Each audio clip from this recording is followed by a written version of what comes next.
Hello दोस्तों, Shekhar Rajput channel में आप सभी लोगों का स्वागत है।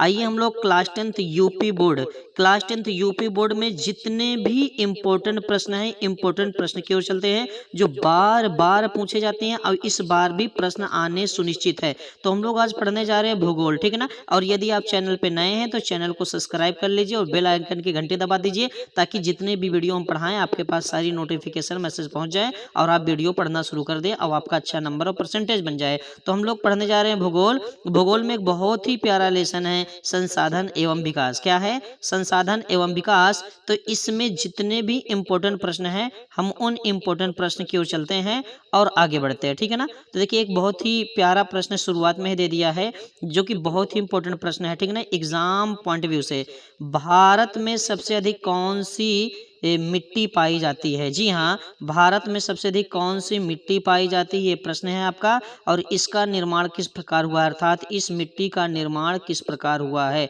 तो प्रश्न क्या है कि भारत में सबसे अधिक कौन सी मिट्टी पाई जाती है और इस मिट्टी का निर्माण किस प्रकार हुआ है, ठीक है ना। तो आइए उत्तर की ओर चलते हैं। देखिए भारत में सबसे अधिक जलोढ़ मिट्टी पाई जाती है, सबसे अधिक। प्रथम स्थान पे भारत में जलोढ़ मिट्टी पाई जाती है और दूसरे स्थान पे काली मिट्टी पाई जाती है। हालांकि यहाँ नहीं दर्शाया गया है लेकिन लिखना चाहे तो आप लिख भी सकते हैं, जानकारी के लिए हमने बता दिया।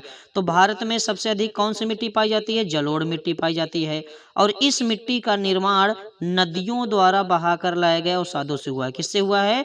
नदियों द्वारा बहाकर लाए गए अवसादों से हुआ है। किस मिट्टी का निर्माण? जलोढ़ मिट्टी का निर्माण। और सुनिए, यह मिट्टी बहुत ही अधिक उपजाऊ होती है, अर्थात इसमें फसल अधिक मात्रा में पैदा होती है, अर्थात फसल अधिक पैदा होती है। क्यों? क्योंकि उपजाऊ होती है, इसमें उपज बहुत अच्छी होती है, यानी फसल बहुत अच्छी होती है। लास्ट लाइन क्या है कि इस मिट्टी में गहन कृषि अच्छे से की जा सकती है। गहन कृषि क्या है? अभी एक प्रश्न आ रहा है, वहां पूरे डिटेल में समझा देंगे। तो एक बार फिर से देखिए बढ़िया से, और जहां ना समझ में आए वहां पूछिए। चलिए देखिए, भारत में सबसे अधिक जलोढ़ मिट्टी पाई जाती है। इसका निर्माण नदियों द्वारा बहाकर लाया गया अवसादों से हुआ है। यह मिट्टी बहुत अधिक उपजाऊ होती है। इस मिट्टी में गहन कृषि अच्छे से की जा सकती है। फिर से देख लीजिए, भारत में सबसे अधिक कौन मिट्टी? जलोढ़ मिट्टी पाई जाती है। इसका निर्माण कैसे होता है? नदियों द्वारा बहाकर लाया गया अवसादों से हुआ है। यह मिट्टी बहुत अधिक उपजाऊ होती है तथा इसमें गहन कृषि की जा सकती है। तो मेन समझ लीजिए कि भारत में सबसे अधिक कौन सी मिट्टी पाई जाती है? जलोढ़ मिट्टी। इसका निर्माण कैसे होता है? नदियों द्वारा बहाकर लाया गया अवसादों से होता है, ठीक है ना। और यह मिट्टी कैसे होती है? अधिक उपजाऊ होती है। उसके बाद क्या है? इसमें गहन कृषि की जा सकती है, ठीक है ना। एकदम क्लियर समझ में आया? अगर क्लियर समझ में आया तो अगले प्रश्न की ओर चलते हैं।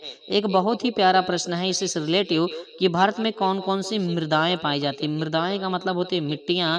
भारत में कौन कौन सी मृदाएं पाई जाती है? मृदाएं मृदाएं मिट्टियां पाई जाती हैं। तो देखिए भारत में निम्न प्रकार की मृदाएं पाई जाती है, ठीक है ना। हालांकि इसमें और मिट्टियों के नाम हैं जो कि हमने यहाँ नहीं दर्शाया, अर्थात नहीं लिखा। क्यों? क्योंकि हम हाई स्कूल सिलेबस के अकॉर्डिंग लिख रहे हैं। बाकी और मिट्टियों के नाम भी हैं जो कि हमने यहाँ नहीं लिखा है और जरूरत भी नहीं है, ठीक है ना। हाई स्कूल में जितना है उतना ही देख रहे हैं। देखिए भारत में निम्न प्रकार की मिट्टियां पाई जाती है। पहला होगा जलोढ़ मृदा।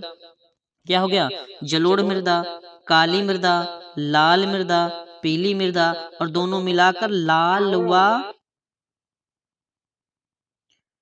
और ये दोनों मिलाकर क्या हो जाएगी? लाल व पीली मृदा हो जाएगी। उसके बाद क्या है? लेटराइट मृदा, ठीक है ना।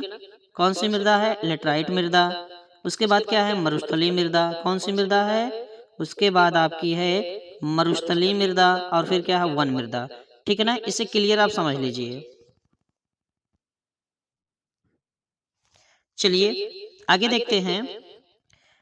आगे क्या देखेंगे एक बार समझ लीजिए। तो भारत में निम्न प्रकार की मृदाएं पाई जाती हैं। भारत में निम्न प्रकार की मृदा पाई जाती है। तो कौन कौन से हो गई? जलोढ़ मृदा, काली मृदा, लाल मृदा, पीली मृदा, लाल व पीली मृदा, लेटराइट मृदा, मरुस्थलीय मृदा, वन मृदा, ठीक है ना। फिर से एक बार देखिए, जलोढ़ मृदा, काली मृदा, लाल मृदा, पीली मृदा, लाल व पीली मृदा, लेटराइट मृदा, मरुस्थलीय मृदा, वन मृदा। तो ये भारत में निम्न प्रकार की मृदाएं पाई जाती हैं। देखिए अगला क्वेश्चन बहुत ही प्यारा क्वेश्चन है। जी हाँ, अगला क्वेश्चन बहुत ही प्यारा क्वेश्चन है। देखिए प्रश्न है कि पवन अपर्दन किसे कहते हैं। यह घुमा फिरा के प्रश्न किसी भी तरह पूछा जा सकता है कि पवन अपर्दन से क्या तात्पर्य है, पवन अपर्दन पर टिप्पणी लिखिए, पवन अपर्दन क्या है, किसे कहते हैं, ठीक है ना। देखिए सीधी सी बात है, देखिए पवन का मतलब होता है हवा, जो हवा चलती है। अब अपर्दन का मतलब होता है हवा द्वारा मिट्टी का एक स्थान से दूसरे स्थान पे पहुंच जाना।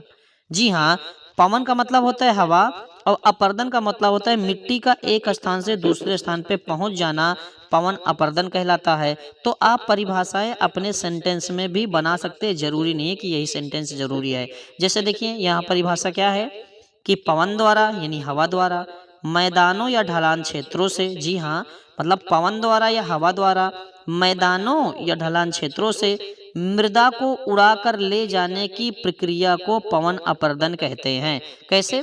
जैसे मान लीजिए कि ये कोई क्षेत्र है, ठीक है ना। अब चाहे ढलान क्षेत्र हो या समतल क्षेत्र हो, अब मान लीजिए कि यहाँ से हवा इस ओर बह रही है, अब यहाँ से हवा इसी ओर बह रही है। अब ये मान लीजिए क्या है, ये मान लीजिए मिट्टियां हैं। अब इस इन हवा द्वारा इसको उड़ाकर कहीं इन क्षेत्रों में उठा लाए, इन क्षेत्रों में उठा लाए इन मिट्टियों को। तो यानी पवन द्वारा, किनके द्वारा, ये देखिए पवन द्वारा ढलान क्षेत्रों से, ठीक है ना, या मैदानों से मिट्टियों को उड़ाकर ले आने की प्रक्रिया को या ले जाने की प्रक्रिया को हम लोग क्या कहते हैं, पवन अपर्दन कहते हैं, ठीक है ना। पवन अपर्दन का अर्थ होता है मिट्टी का कटाव या कम होना। कम होना का मतलब जैसे यहाँ पास मिट्टियां तमाम थी, मान लो यहाँ थी, हवाएं चली, हवाएं चली, हवाएं चली और क्या हुआ, मिट्टियां उड़कर यहाँ आ गई। तो एक स्थान से दूसरे स्थान पे आई कि नहीं आई, तो ठीक है ना। तो यानी कि पवन द्वारा मिट्टियों का एक स्थान से दूसरे स्थान पर ले जाने की क्रिया पवन अपर्दन कहलाती है। पवन द्वारा मिट्टियों का एक स्थान से दूसरे स्थान पे पहुंचना पवन अपर्दन कहलाता है। समझ रहे हैं ना। हाँ, कई तरीके से आप लिख सकते हैं, इसमें कोई समस्या नहीं है, जिस तरह से मन करे उस तरीके से लिखिए। हाँ, एक क्वेश्चन ये बहुत ही प्यारा क्वेश्चन है जो कि एग्जाम में बार बार पूछे जाते हैं और इस बार भी आ रहे हैं, इसमें कोई दो राय नहीं है। तीन राज्यों के नाम बताइए जहां काली मृदा पाई जाती है। मृदा मतलब मिट्टी।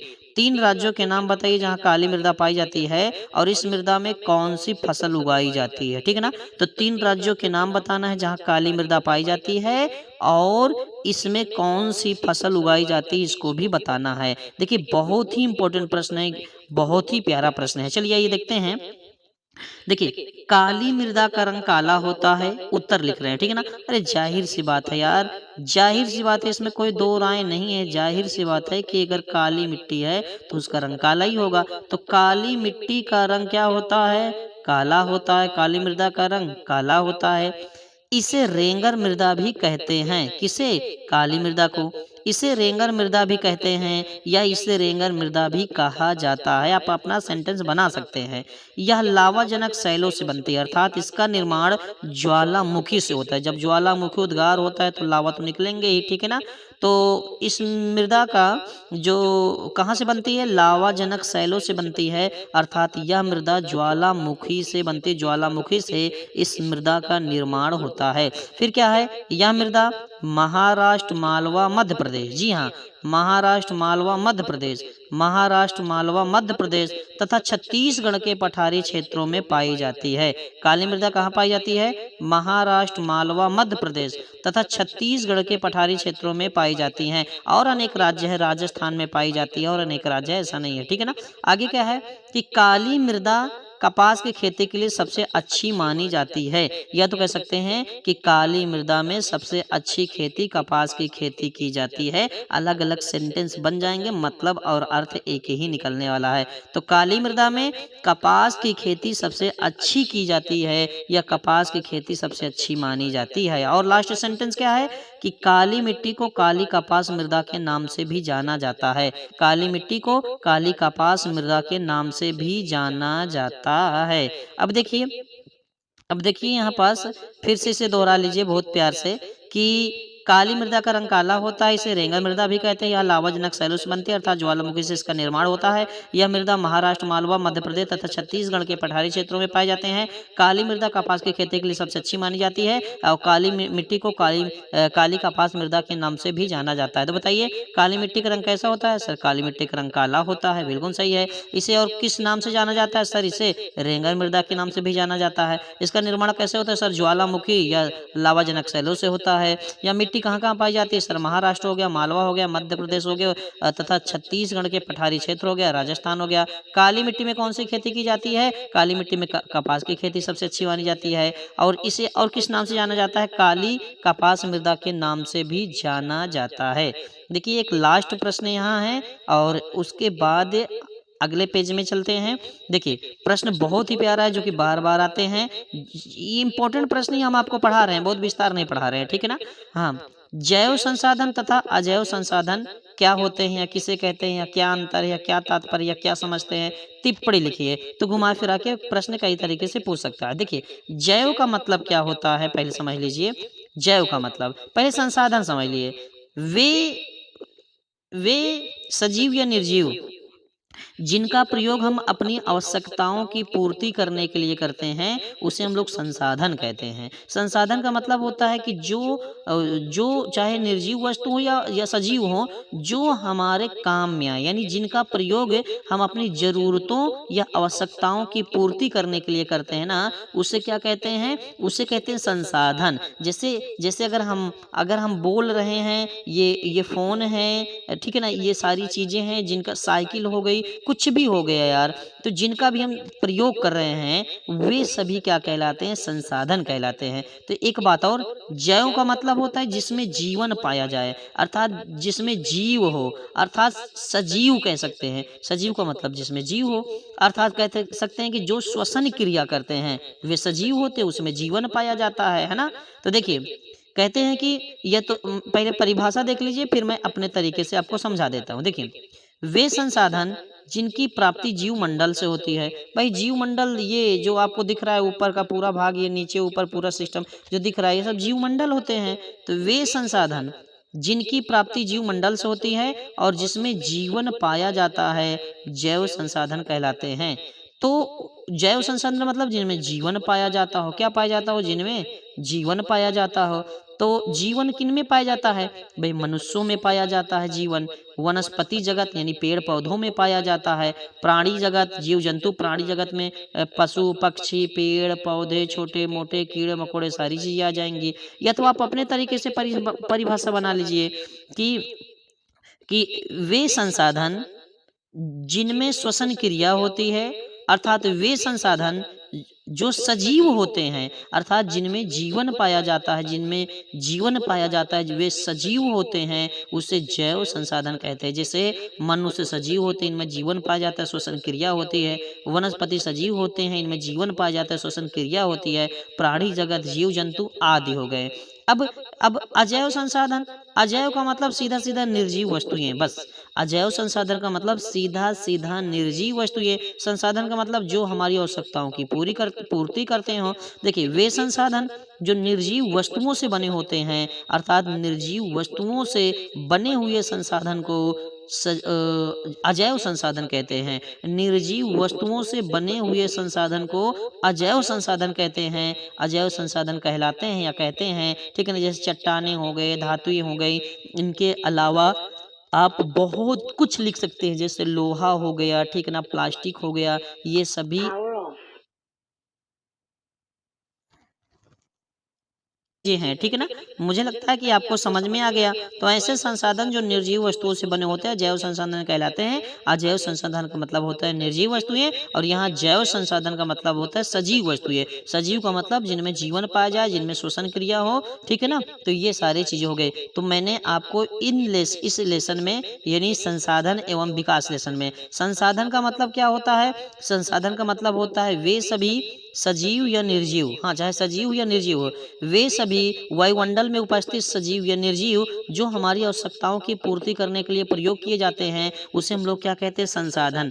जैसे वाहन हो गए, टेलीफोन हो गए, पेन हो गए, कापी हो गए, सीट हो गए, साइकिल हो गए, दोपहिया हो गई, चरपहिया हो गई, अखबार हो गए, मतलब कि कुछ भी जो इस संसार में आपको दिखाई दे रही हैं वे सभी किसी न किसी काम में आते हैं। तो वे सभी वस्तुएं जो कोई न कोई काम में आए, जो जरूरतों की पूर्ति करे, जो आवश्यकताओं की पूर्ति करे, वे सभी क्या कहलाते हैं, वे सभी कहलाते हैं संसाधन। तो मैं बिल्कुल बोर्ड एग्जाम की इंपॉर्टेंट प्रश्न पढ़ा रहा हूँ, आप आराम से पढ़िए और और चैनल को शेयर, सब्सक्राइब, लाइक, कमेंट करते जाइए। अगर आपको लगता है कि सर आप बहुत बढ़िया समझा रहे हैं और यहाँ से हमारे प्रश्न उत्तर, क्वेश्चन आंसर तैयार हो जाएंगे, तो आप चैनल को अधिक मात्रा में शेयर कर दीजिए ताकि और बच्चों के पास वीडियो पहुंच जाए। आपके दोस्त होंगे पढ़ने वाले, ठीक है ना, ऐसा तो है नहीं है, तो उनके पास आप शेयर कर दीजिए। और हमारा हौसला बढ़ाने के लिए चैनल को शेयर, लाइक, कमेंट करते जाइए, तगड़ा करते जाइए,